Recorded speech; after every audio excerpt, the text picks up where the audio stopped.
Hello students, now we meet again and now we meet again and learn SST lesson first, democracy. Which lesson? Democracy. Democracy means प्रजातंत्र। कि मैं आपसे क्या कह रहा हूँ, हम इस लेसन में क्या पढ़ेंगे? सबसे पहले democracy. Democracy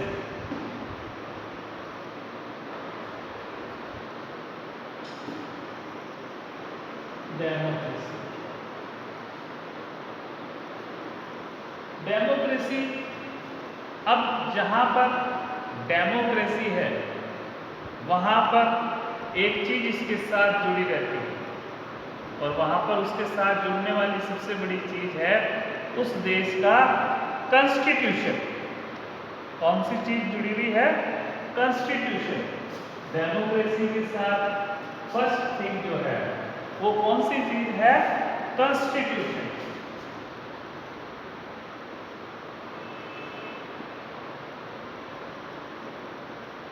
constitution, democracy and constitution, ये दोनों चीजें जो है एक दूसरे के साथ जुड़ी हुई है।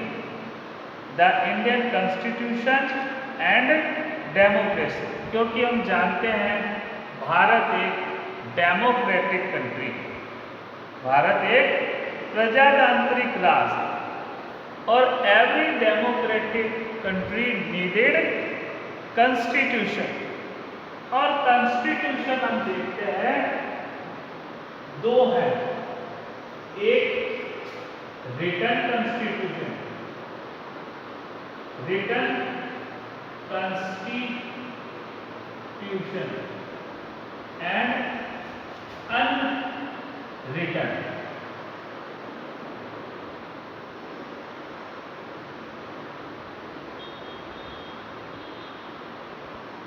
Democracy.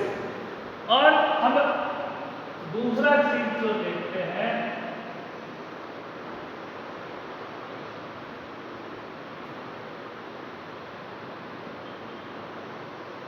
Monarchy. Which system? Monarchy system.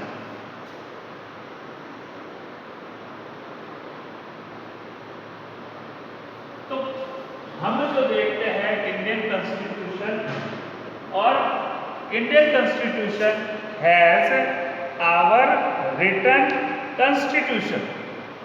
Why we need constitution? The democratic society, the constitution often lay down rules that guard against the misuse of authority।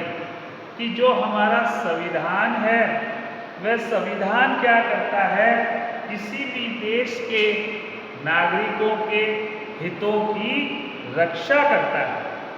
कि हमारे देश को एडमिनिस्ट्रेशन के लिए, चलाने के लिए देश की सरकार के पास क्या होता है? उनका रिटन कॉन्स्टिट्यूशन। अब जो हमारा इंडियन कॉन्स्टिट्यूशन है उसकी कुछ विशेषताएं हैं। सबसे बड़ी विशेषता ये है कि वो रिटन कॉन्स्टिट्यूशन है, ओरल, बोला हुआ नहीं है। हमारा जो कॉन्स्टिट्यूशन है वो रिटन कॉन्स्टिट्यूशन। अब उस कॉन्स्टिट्यूशन की बहुत सारी की फीचर्स हैं और उसकी कई विशेषताएं हैं। जैसे कि हम जानते हैं भारत में जो कॉन्स्टिट्यूशन है वो एक असेंबली द्वारा बनाया गया, और उस असेंबली के जो अध्यक्ष थे वो डॉक्टर भीमराव अंबेडकर थे। जो भीमराव अंबेडकर थे, है ना, वे इस कॉन्स्टिट्यूशन के फादर ऑफ इंडियन कॉन्स्टिट्यूशन के नाम से भी हम उन्हें जानते हैं। भीमराव अंबेडकर को हम फादर ऑफ इंडियन कॉन्स्टिट्यूशन, क्योंकि वो उसके कौन थे? जो कमेटी थी उसके अध्यक्ष थे। और इस कॉन्स्टिट्यूशन की अपनी अपनी अलग अलग विशेषताएं हैं। कि हमारा जो कॉन्स्टिट्यूशन है उसकी विशेषता है। आज हम अगर भारत में रहते हैं, भारत के नागरिक हैं, तो भारत के नागरिकों को सबसे पहला सबसे बड़ा अधिकार है और वह कहलाता है हमारा फंडामेंटल राइट्स। फंडामेंटल राइट्स हमारे अधिकार, और उसमें हमको जो पहला राइट्स है, फंडामेंटल राइट्स, वो है right to equality. Right to equality, समानता। कि हमारे यहाँ पर भारत में डाइवर्सिटीज, अलग अलग धर्म के लोग रहते हैं, अलग अलग धर्म को मानने वाले लोग हैं, लेकिन जो हमारा जब प्रजातंत्र है, डेमोक्रेसी है, और डेमोक्रेसी में हमारे पास क्या है, एक संविधान, और उस संविधान में रिटन कॉन्स्टिट्यूशन में जो फंडामेंटल राइट्स है,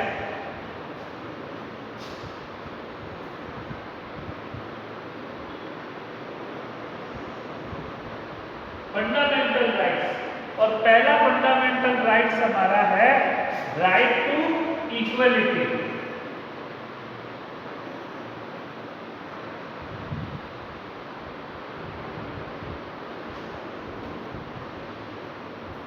right to equality, all person are equal.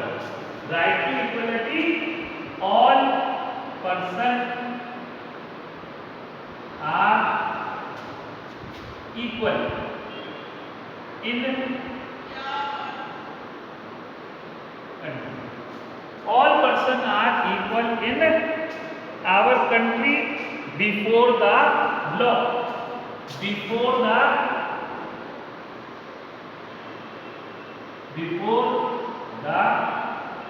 law. Before the law.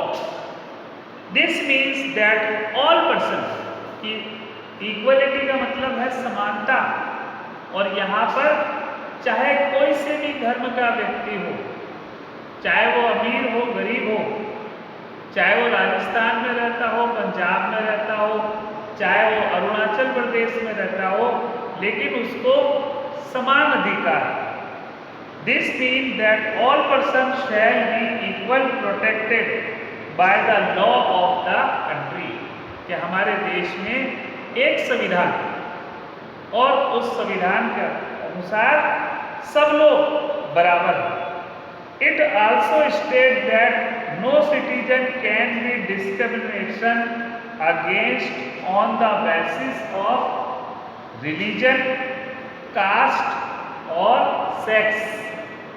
हमारे यहाँ पर किसी भी देश के नागरिकों में किसी भी तरह का भेदभाव नहीं किया जा सकता, चाहे वे किसी भी धर्म के हैं, कास्ट, किसी भी जाति को मानते हो, कहीं किसी भी राज्य में रहते हो, कोई सी भी भाषा बोलते हो, चाहे वो उनका कैसा भी जीवन स्तर हो, वो अमीर हो, गरीब हो, लेकिन जो हमारा संविधान है, क्योंकि हमारा देश डेमोक्रेटिक है, प्रजातंत्र है, तो प्रजातंत्र का जो रीढ़ की हड्डी है वो है वहाँ का संविधान, कॉन्स्टिट्यूशन।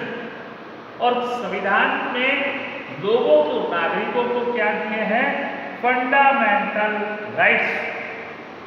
और वह फंडामेंटल राइट्स जो है वो हमारे प्रत्येक नागरिक को समान अधिकार दिलाते हैं। कि हमारे देश में जितने भी लोग रहते हैं, और उसमें पहला अधिकार जो देश के नागरिकों को मिला है, और वो अधिकार है राइट टू इक्वलिटी। सरकार किसी के साथ, कोई भी व्यक्ति, सरकार के अलावा कोई भी व्यक्ति किसी के साथ भेदभाव नहीं कर सकता। अगर कोई भी एक स्त्री और पुरुष किसी सरकारी नौकरी में है, एक ही पोस्ट है, तो वो दोनों अप्लाई कर सकते हैं, और दोनों को जो तनख्वाह होगी वो समान होगी। Right to equality. जो हमारा संविधान होगा, अगर कोई दंड देना होगा तो वो किसी भी बात पर विचार नहीं करेगा कि ये अमीर है या गरीब है, ये कौन से प्रांत में रहता है, ये कौन सी भाषा बोलता है, ये बात में कहीं भी भेदभाव नहीं कर सकते, क्योंकि हमारा जो संविधान है वो पहला अधिकार देता है जिसको हम बोलते हैं right to equality.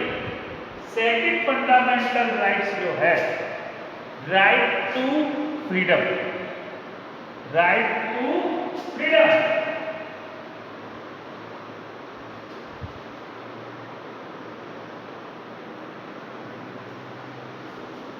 Right to freedom, पहले हमने चीज देखी थी right to equality. All person are equal before the law. This means that all person shall be equally protected by the law of the country.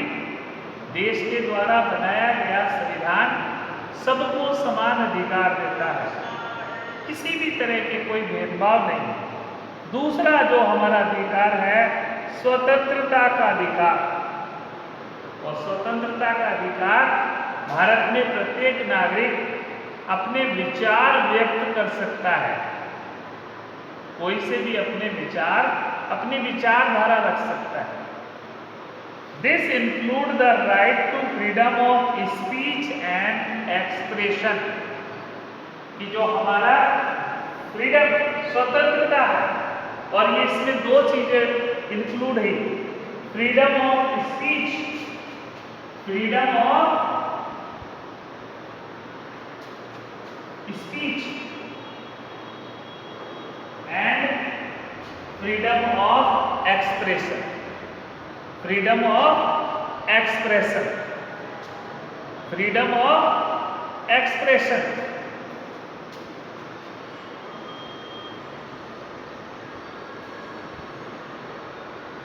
Freedom of expression, विचार व्यक्त करने की आजादी।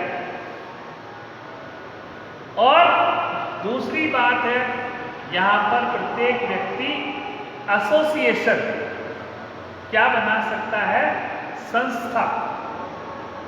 The include the right to freedom of speech and expression, right to